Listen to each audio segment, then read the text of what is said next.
Hello and welcome to Bedrock Wisdom, a show in which we seek to understand the many ideas, religious and secular, that unite us. I am your host, Tyler. This is episode 4, Interdependence. Now, I just want to start giving kind of a brief explanation of what the word interdependence is, just because that's a term that not everyone may be familiar with. It's something I really wasn't too familiar with myself until pretty recently. Interdependence is the idea that essentially everything is connected. Now, obviously, you can look at that from a micro scale or a macro scale. Everything in a small environment, everything in a classroom is connected, right? Or everything on Earth is connected, or the universe. But that's essentially the idea. Now, that being said, I don't feel like this is a concept that is particularly well understood in the West. I think we understand it kind of at maybe a basic level, but not necessarily in a deep sense. If you think about it, it's no secret that in many Western countries, particularly something like the US, the emphasis is very much on individuality, self-will, kind of, make it on your own type, approach to things. We pride ourselves on these principles.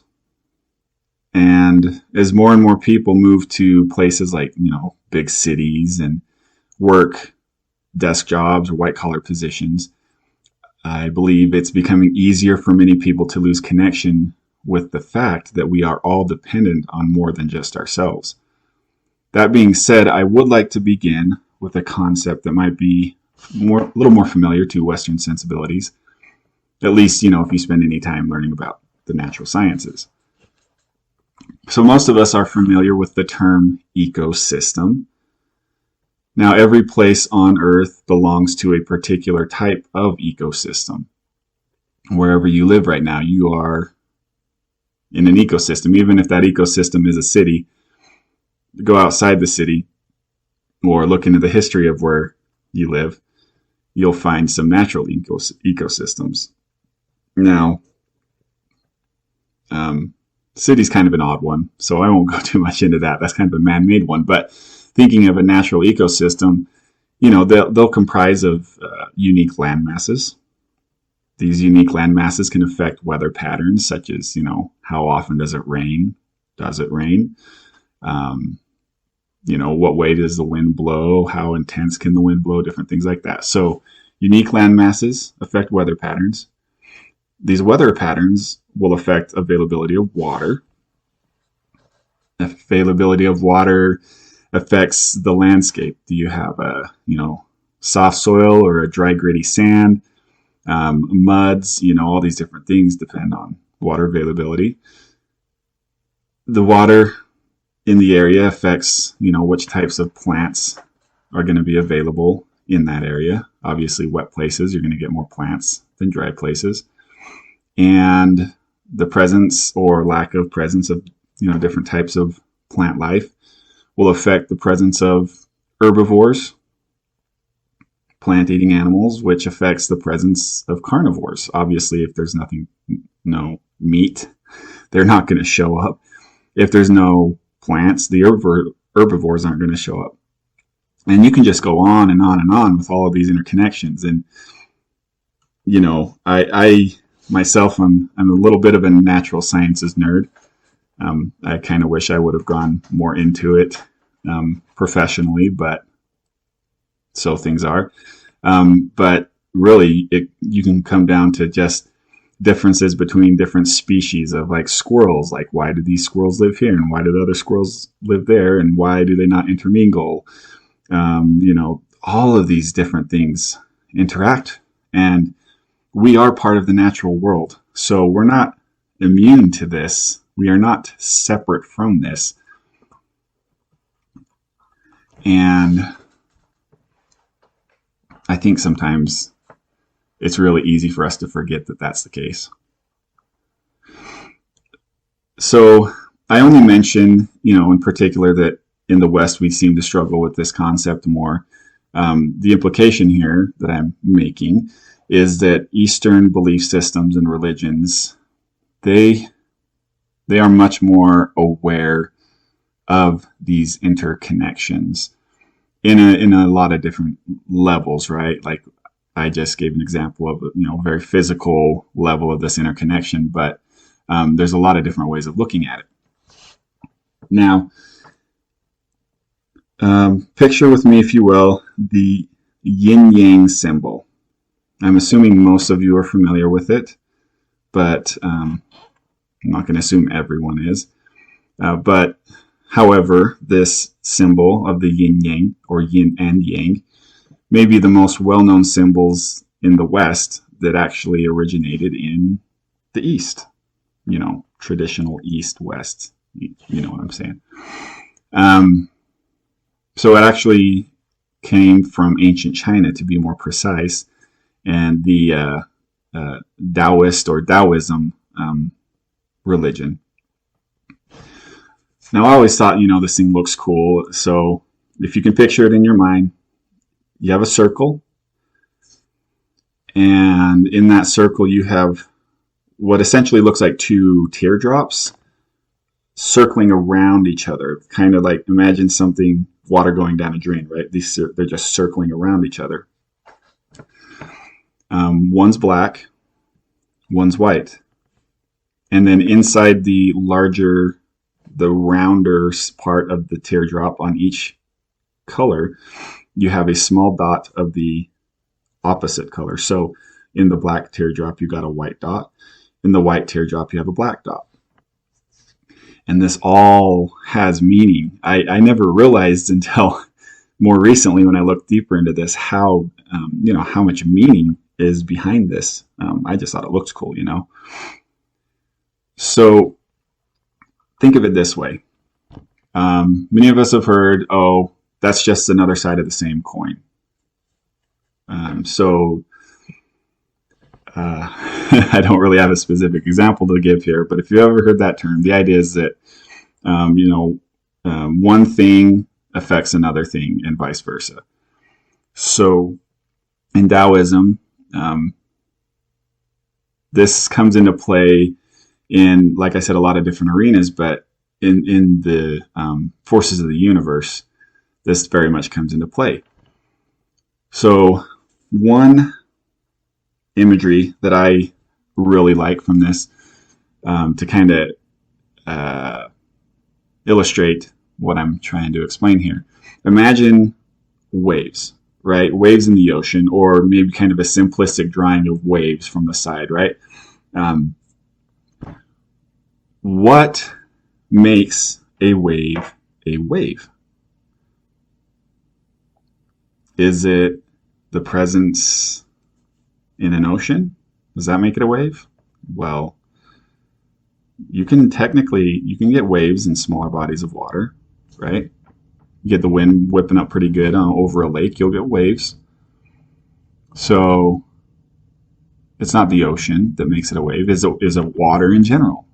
Well, water probably has the easiest time making waves, because if we start thinking about other fluids and liquids,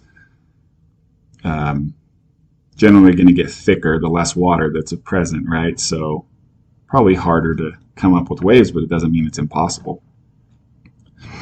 So it's not water that makes a wave a wave. Okay, so we look at a wave, it's like these bumps in the water, right? So is a wave a bump in the water? Well, a ripple is a bump in the water, but there's a difference. So no, it's not necessarily a bump. So what it comes down to is there's actually two parts. Now picture this wave, this image of this wave, or these waves, and you see the bump, right? The upper part that curves up high and over. You can refer to that as the crest of the wave. But like I just mentioned, a ripple technically has a crest. So a wave not only has that crest, but down below the crest and kind of out towards the front of it, you have a trough, or the section of space that precedes the wave that almost goes down lower than what the still point of the water would be, the still level of the water. So you have the crest up over above the still level of the water, and then you have the trough down in front of it. So there's two parts to a wave. One is the actual fluid, liquid, water generally is what we picture. But there's also the space that precedes a wave and that follows a wave for the next, crest to follow. So you have the presence of the water, and then you have the absence of the water, and that's the wave. So it is with so many things in nature. A mountain. Can a mountain exist without a valley? Is it still a mountain? Well, if it is, then any piece of land we stand on is technically a mountain, right? So you need the valley to make it a mountain. Same thing can be said about any kind of matter and space. Ball is a ball so much as it is surrounded by non-ball, stuff or lack of. If it's a rubber ball, but it's just surrounded by more and more and more rubber, it's not really a ball anymore. It's just a big mass of rubber. So it needs that space around it. Anyways, can go off on this forever. So mountains and valleys, matter and space, light and shadow, heaven and earth. According to the Daoist belief, they put them on this kind of relationship, masculinity and femininity, and on and on and on. So in that sense, there is a relationship between everything. Now, Hinduism, I won't go too much into this, but Hinduism, if you are at all familiar with it, they believe in reincarnation. Reincarnation, the idea is that anytime a being dies, they are reborn in a different form. And so on and so forth for a very long time. You might be reborn as a bug, you might be reborn as another person, you might be wealthy, born into a wealthy family, you might be born into a poverty-stricken condition. But, this all plays into your existence. So obviously that's definitely a metaphysical belief. But either way, it really, melds into the approach to life people have. Just another kind of secular example I want to share on this, and I won't go too far into it, but if you are ever interested, I actually was introduced to this short story in it was a business class called I, Pencil. And I, Pencil was written by, I just feel like I should reference this here, Leonard E. Read, R-E-A-D. And basically it's a pencil telling you a story of itself. And I just want to quote a small portion of this. It says here, my family tree begins with what in fact is a tree, a cedar of straight grain that grows in Northern California and Oregon. Now contemplate all the saws and trucks and rope and the countless other gear used in harvesting and carting the cedar logs to the railroad siding.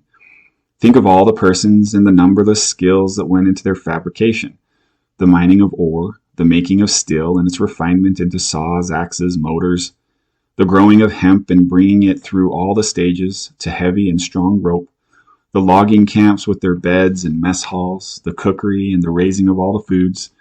Why, untold thousands of persons had a hand in every cup of coffee the loggers drink. The logs are shipped to a mill in San Leandro, California. Can you imagine the individuals who make flat cars and rails and railroad engines and who construct and install the communication systems incidental thereto? These legions are among my antecedents. And it goes on and on. And I mean, it's kind of funny. I see this as the point of this story is kind of trying to show you how everything's made in industry. It's kind of emphasizing industry and the power of industry, but really I think it's a good way of emphasizing this interconnectedness that we all have, because you can go outside of industry and you can find the same things. So I want to kind of bring it back around to a quote from a very well-known Buddhist monk named Thich Nhat Hanh. Thich Nhat Hanh, just if you were curious or aware, he recently passed away. He's in his 90s. I can't remember exactly. I want to say it was like 94, 95. Lived a long, full life. But Thich Nhat Hanh, Vietnamese Buddhist Zen monk, and he actually opened up and ran a monastery in France for, I want to say, like 4 decades. And wrote lots and lots of books. So, some of his stuff that I've read, I really enjoyed. This quote in particular that kind of comes full circle on this interdependence thing and our relationship to the universe, essentially. He said, quote, "The flower," sorry, there's my mindfulness bell if you heard that. Sorry about that. Quote, "The flower is made of non-flower elements. We can describe the flower as being full of everything. There is nothing that is not present in the flower. We see sunshine, we see the rain, we see clouds, we see the earth, and we also see time and space in the flower. A flower, like everything else, is made entirely of non-flower elements. The whole cosmos has come together in order to help the flower manifest herself. The flower is full of everything except one thing, a separate self, a separate identity. The flower cannot be by herself alone. The flower has to interbe with the sunshine, the cloud, and everything in the cosmos. If we understand being in terms of interbeing, then we are much closer to the truth. Interbeing is not being and it is not non-being. Interbeing means being empty of a separate identity, empty of a separate self." Now, this kind of goes against the safe or self-will, individuality, approach we have, kind of on a basic level. We can be very successful in, perhaps the industry, certain type of industry, but if that industry existed before we got there, well, obviously we were dependent on that industry to exist in the first place. We might come up with a new product that nobody ever thought about before. But what kind of technology went into making the tools that allowed you to make that product? What kind of thinking came before? What's the quote from Isaac Newton? I'm gonna botch it, but something like, if I have made great discoveries, if I have made great discoveries, it's only because I have stood on the shoulder of giants. We are all dependent on things other than ourselves. And I see a very positive message that comes out of this, meaning we're never truly alone. Honestly, we are never truly alone. We have so many things that we can be grateful for if we stop and think about it. All of our ancestors, that fought to survive and move forward in life that came before us. All of the, innovations that were made, the discoveries, even, the many uplifting teachings that people learned from different teachers over the years that allowed them or encouraged them to make wise decisions that helps them to, live maybe a good, strong life, maybe a rough life, whatever it is, but it all comes into play. So rather than just run around in circles on this, I just want to end with kind of a challenge for you. I'd like to encourage you to spend some time thinking about how you fit into the grand scheme of existence. And there's a lot of different things you can do for this. I'd encourage you to take some time to consider your day-to-day or, otherwise regular activities that you do. Think about what you eat, what went into getting that food on your plate, what you wear, how did those clothes get to the store where you were able to buy them, where you live, where you sleep. Think about the weather in your part of the world, because, our lifestyles are strongly influenced by the type of place we live. Is it cold? Is it wet? Is it muggy and warm and humid? Do you have beautiful weather 90% of the time? I'm asking anyone that lives in Hawaii, basically that. How does that affect your day-to-day activities? Because I tell you, somebody that lives up in a higher elevation where we can get some pretty nasty cold winters, it most definitely affects how you approach life. So think about those things. I'd also encourage you to consider, physical traits, because we all have our different unique genetics we get different physical traits from. But also think about your habits, personality traits that you have, quirks,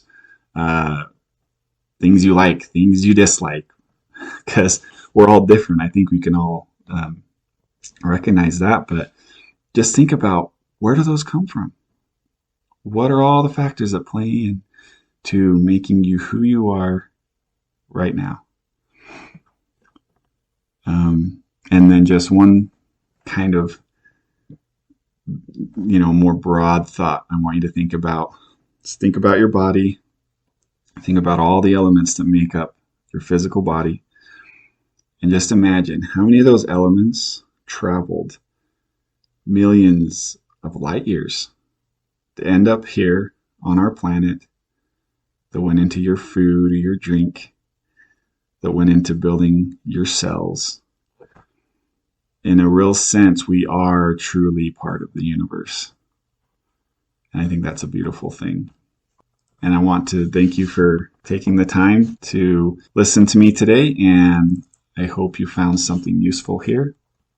Thank you for listening. I'll catch up with you next time. Bye.